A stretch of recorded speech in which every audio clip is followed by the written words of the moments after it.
Have you ever bought a bag and realized this bag is just not me? Or maybe after using it for a period of time, realized that it just wasn't you any longer? Well, friends, that certainly happened to me a time or two. So in today's video, I'm going to be sharing the bags that I've sold and why, so make sure to keep watching. Hey friends, if you're new here, thank you so much for stopping by. My name is Heather, and I simply love sharing what I believe is truly worth the investment, especially when it comes to handbags and shoes. So if this is your cup of coffee and you are a Luxe lover like I am, then please consider subscribing. Now without further ado, let's get into today's video. So full disclaimer here, I do not love buying luxury handbags and then having to sell them. That is never my intent. That's why I actually made a video about what you should really do when looking to purchase a luxury handbag. And that's honestly based on years of experience and, like I've mentioned, making some great decisions and also making some really bad ones. Honestly, I really like to take my time and make sure that I'm buying the right bag. I don't want to have to turn around and resell them. And that's honestly why sometimes it takes me an eternity to purchase a bag. And at the end of the day, it should, because it is an investment piece. You are spending your hard-earned money. But I've come to grips with the fact that our styles change and evolve. I know mine certainly has, and it's continuing to do so. So I've also had to learn that it's okay when something no longer fits into your wardrobe. Now that that's out of the way, let's jump into the bags that I've sold. And I want to share with you guys what I initially liked about the bag, what were the good qualities, but then what I ultimately disliked about the bag that led me to selling it. So I'm going to kick it off with a Louis Vuitton bag. And I think actually it was the very first bag that I sold, and I've shared this already in a previous video, but it was the Neverfull in the Damier Azur MM. So honestly and truthfully, the size of that bag was absolutely perfect, and it was very functional. I obviously love the fact that it had the pouch on the inside, and I thought that it was very versatile within my wardrobe in terms of the size. However, the ultimate reason that I sold it and why I disliked it was for the color. The color that bag was in, obviously with the Damier Azur, has a blue tint, and then I had a pink lining on the inside as well. And really, that bag was just all kinds of wrong for me. I mentioned in a previous video as well that I bought things to add to my wardrobe to coordinate with my bag, and that's just a no-no. That should never happen. So ultimately, I replaced that with the Damier Ebene, which I just shared in my current collection video as well, because again, I loved the bag. I thought it was absolutely perfect in functionality. It was just the wrong color combination for my wardrobe. The second bag that I sold was also a Louis Vuitton bag, and it was in Damier Ebene, surprise, surprise, which is a great pattern now for me. But the style of the bag, this was the Sienna. I hope I'm saying that right. What I loved about that particular bag, and if you're not familiar, that bag actually has already been discontinued. They no longer offer that bag. But it had ease of functionality because you could get into that bag super easy. The zipper was straight across. It was very roomy and spacious to reach inside of. So it was perfect for that reason. And also it laid so nicely as a crossbody. It was so smooth and kind of, seamless with that aspect.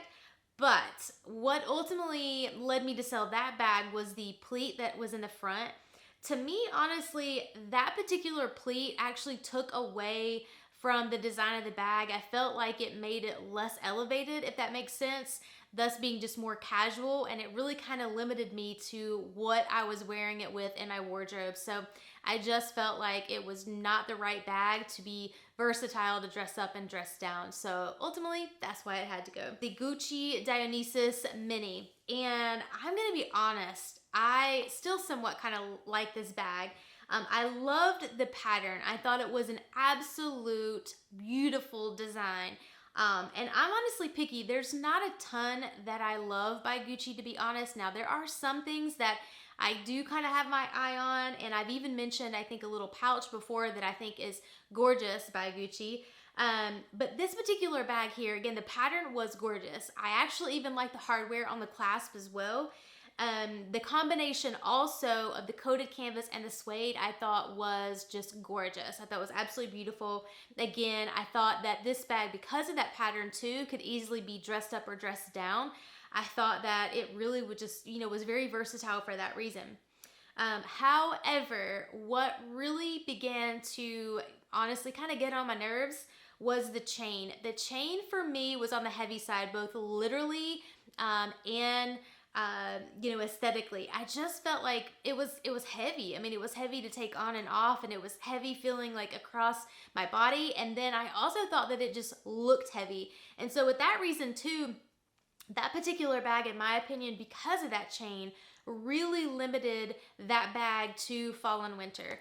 Now, I did use it. I used it a lot. I carried it many times because, again, like I said, I thought it was gorgeous. But ultimately, I had to really consider what I was not liking about it, and that began to outweigh what I loved about it. So ultimately, I sold it. And like I said, I still kind of like that bag. So at times I've missed it, but I don't miss that chain. But because of that, would I consider something in that pattern again by Gucci? Probably more than likely I would. That particular bag, the only thing I would say too, if you ever considered it, is honestly, I would size up from the mini because you are very limited in what you could get in the mini size. But then again, once you do that, you've obviously still got the chain issue. So for me, all in all, that's why that bag had to go. Oh, friends, this is the most recent bag that I've sold. And this one was extremely tough. It was very tough. It took me a while to come to the realization that this bag had to go. And I think because I was struggling with it so much, that's ultimately how I knew that it had to go. And it was actually the on-the-go tote in the MM. I know, I raved about that bag before. I've shared it in previous videos. And I still will rave about that bag because it's stunning. I thought the fact that, you had the reverse print on one side, the traditional monogram on the other, again, obviously with the large monogram size, I thought that it was gorgeous for that reason. And I really thought that you kind of got, your bang for your buck there because you almost got like two bags in one because you could simply flip it around and you had a whole different look. So I loved it for that reason. But what had happened was that bag began to sit on my shelf. And if you've watched any of my previous videos, or if you do so after this one, you're probably going to hear me say that if a bag is sitting on your shelf, that's a no-no. We should never buy a bag to sit on our shelf. Or if that begins to happen, like in the case here, then that's a true indication that that bag is probably just not worth it and it's time to go. I struggled with it, like I was saying, but honestly, it is like that age-old saying, if something has been in your closet or your wardrobe for a year, you need to get it out. And so for me, it was sitting there, and I struggled with it because even sitting there, I was like, oh my goodness, this bag is gorgeous, it's beautiful. Am I sure about this? But ultimately, the other thing that really began to bother me about that bag, for me in particular, was the fact that it was just too stiff and too large. Now, that's not to say that I would never buy another large or oversized bag, because in fact, in a future video that I think I'm gonna do on my current wish list, you're probably gonna see a bag or two in there that's fairly large. But this one, honestly, it got to where it just felt too boxy and too stiff for that size for me. And I was just like, this isn't working. And ultimately too, I think what also started to bother me was the fact that I had several, coated canvas pieces in my closet, in my wardrobe. And I was like, I just think it's gotta go. And honestly too, if I had it to do over again with that bag, and I don't know why at the time I just totally dismissed the smaller size, but I would get a smaller one. Now, I also wouldn't get it in coated canvas. I would get it in leather. But even if, like in the future, I decide to get a large or an oversized bag of some sort, it would have to be leather. I wouldn't do it in coated canvas like that. Not for that kind of style and shape. I just think at the end of the day, again, the coated canvas and then just how stiff it was, I don't know, it just no longer was me. I still think it's a gorgeous bag, and I think if any of you decide to get it, you can't go wrong. You know, if it's for you and it works, you know, with your wardrobe, I think it would be still a beautiful bag. But for me personally, it just got to the point where it just was no longer me. Well, friends, I hope you enjoyed this. Let me know your thoughts down below on any of the bags that I've shared. If you've had some similar thoughts, or maybe there's a bag that you are currently considering getting rid of, let me know what that is. I'd be curious to hear what you have kind of outgrown in your wardrobe as well. Well, until next time, live your Luxe, and I'll see you in the next video.